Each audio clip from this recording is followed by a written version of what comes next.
আমরা বলবো আল্লাহ তুমি প্রশ্ন করার আগে তোমার একটা কথা বলি, আমারে কিছু জিজ্ঞেস করো না, আমি সব করেছি। এমন কোন পাপ নাই যে পাপ আমারে দিয়ে হয় নাই। আকাশের নিচে জমিনের উপরে আমার চেয়ে বড় পাপী কেউ নাই। একটা একটা করে আল্লাহ স্বীকার করি আমি পাপী, সব পাপের স্বীকৃতি দিলাম। পৃথিবী না জানুক আমি তো জানি, আমি কি পাপ করেছি হায়। আমার পাপের করলে বিচার, বাঁচার আমার নাই উপায়। দয়াময় তুমি মাফ করো আমায়, মাফ করো আমায়। আল্লাহ তাআলা যদি দয়া করে আমাদেরকে মাফ না করে, আমাদের বাঁচার কোনো উপায় নাই। আপনি কি ভেবেছেন আপনার নামাজ দিয়ে আপনি জান্নাতে যাবেন? আপনি তাহাজ্জুদ গুজার, সেজদা দিতে দিতে কপালে দাগ ফেলেছেন, এটা আপনারা জান্নাতে নেবে না। আপনি এলাকার সবচেয়ে বড় হাতেম তাই দানশীল, এই দানের ভরসায় বসে আছেন, কশিন কালে ওঠা। আমাদের নামাজ, আমাদের রোজা, আমাদের ইবাদত, এগুলোকে মিজানের পাল্লায় উঠালে কোনো ওজনই হবে না। তবে আমাদের একটা কৌশল জানা আছে, আমরা আল্লাহর রহমতের ভিখারি। আমরা সেদিন আগেই গুনার স্বীকৃতি দিয়ে দেব। আমরা বলবো আল্লাহ তুমি প্রশ্ন করার আগে তোমার একটা কথা বলি, আমারে কিছু জিজ্ঞেস করো না, আমি সব করেছি। এমন কোন পাপ নাই যে পাপ আমারে দিয়ে হয় নাই। তোমার রহমত দিয়ে তুমি জান্নাতে পাঠাবা, তোমার দয়ায় জান্নাতে যেতে চাই, আমল দিয়ে না। পারবেন বলতে? কিয়ামতের দিন আমরা বলবো আল্লাহ আমার আমল দিয়ে জান্নাত চাই না, আমি তোমার দয়া দিয়ে জান্নাত চাই। তোমার দয়া ছাড়া আমার কোনো উপায় নাই।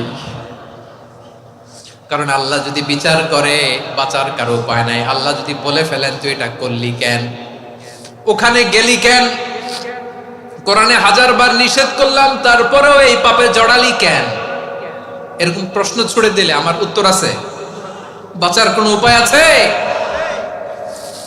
রোজ হাসরে হে আল্লাহ আমার করোনা বিচার, আল্লাহ করোনা বিচার।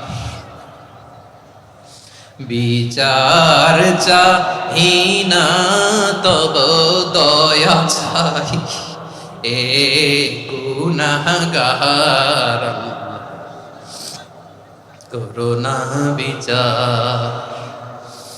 আপনার আমল দিয়ে জান্নাতে যাবেন? কি দিয়ে যাবেন? আল্লাহর দয়া দিয়ে। আল্লাহর রহম আর দয়া ছাড়া কেউ জান্নাতের চেহারাও দেখতে পাবে না।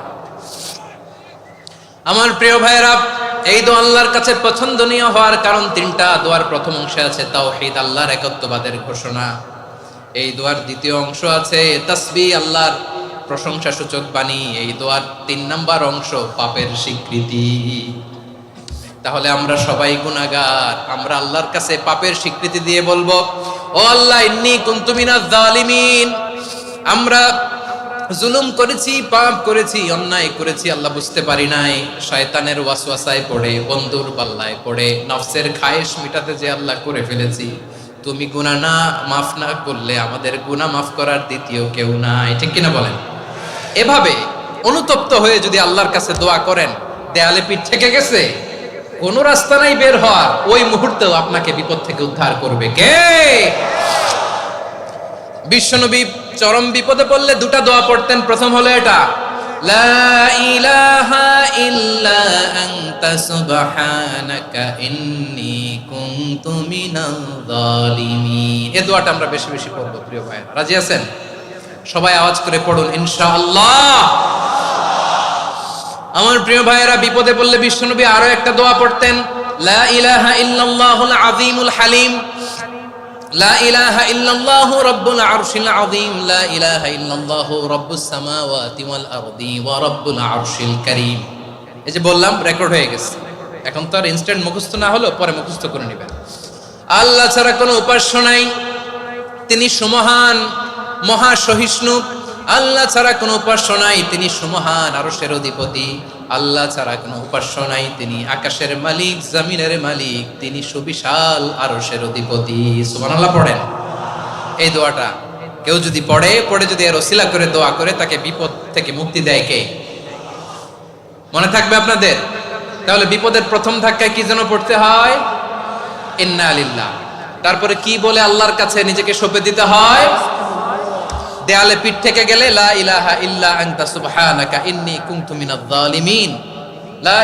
দুই নাম্বার হচ্ছে লা ইলাহা ইল্লাল্লাহুল আযীমুল হালিম, লা ইলাহা ইল্লাল্লাহু রাব্বুল আরশিল আযীম, লা ইলাহা ইল্লাল্লাহু রাব্বুস সামাওয়াতি ওয়াল আরদি ওয়া রাব্বুল আরশিল কারীম। মনে থাকবে?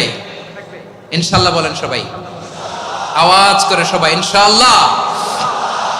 অনেক সময় এমন হয়, হঠাৎ বিপদের সম্মুখীন হই আমরা, রেডি হয়ে বের হইছে অফিসে, হঠাৎ অ্যাক্সিডেন্টে পড়ে যাই, হঠাৎ পেটের ব্যথায় অজ্ঞান, এরকম হয় না? আপনাদের হয় না? বিষ্ণু ইসলাম বলেন, আকস্মিক দুর্ঘটনার বিপদ থেকে যদি কেউ বাঁচতে চায়, সকাল সন্ধ্যা যেন প্রত্যেকে এই দোয়াটা পড়ে। সকালে যদি 3 বার পড়ে, সন্ধ্যা পর্যন্ত হঠাৎ বিপদ থেকে সে রক্ষা পাবে।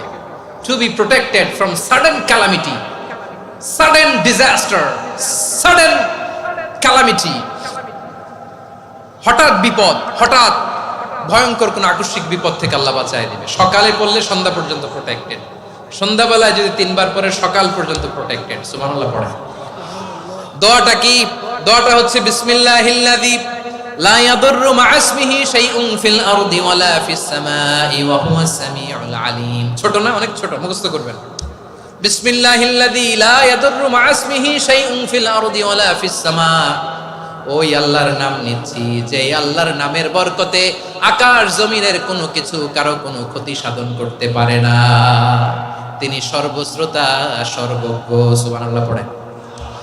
পড়বেন এই দোয়াটা, বিসমিল্লাহিল্লাযী লা ইয়াদুররু মা'a ইসমিহি শাইউন ফিল আরদি ওয়ালা ফিস সামাই ওয়া হুয়াস সামিউল আলিম। ফজরের পরে 3 বার, মাগরিবের পরে 3 বার যদি কেউ পড়ে, প্রোটেক্টেড, যে কোনো হঠাৎ বিপদ থেকে প্রোটেক্টেড। প্রোটেক্ট করেন কে? ওই আল্লাহর নাম নিচ্ছি, যে আল্লাহর নামের ওসিলায় আকাশ জমিনের কোনো কিছু কোনো ক্ষতি করতে পারে না। সুবহানাল্লাহ পড়েন। আচ্ছা, এবার আমাদের জীবনে দুশ্চিন্তা আছে না নাই বলেন? Tension, hyper tension, anxiety, depression, চিন্তা, টেনশন নাই এরকম কে কে আছে দেখি? হাত তোলেন। ওই যে হাত তুলছে এক আল্লাহর ওলি, ওই যে। টেনশন নাই তোমার? মাশাআল্লাহ। ও না বুঝে তুলছে, জোকের চোটে, জোশের ঠেলায় ধাক্কায় তুলে ফেলছে। সবার জীবনে টেনশন আছে না নাই? এই দুশ্চিন্তা, পেরেশানি, মারাত্মক পেরেশানি থেকে মুক্তি পাওয়ার জন্য বিষ্ণু ইসলাম 2টো দোয়া পড়তেন। কয়টা? অনেকগুলো পড়তেন। স্পেশাল 2টো দোয়া আজকে আপনাদের শেখায়া যাব, শুনবেন না? কষ্ট হচ্ছে? সংক্ষিপ্ত মুনাজাত দিয়ে দেই। ওরে আল্লাহ, আমি তো 9:30 ক্রস করে ফেলছি মাসুদ ভাই, খেয়াল করি নাই। আরো কয়েক মিনিট? ঠিক আছে, ঠিক আছে।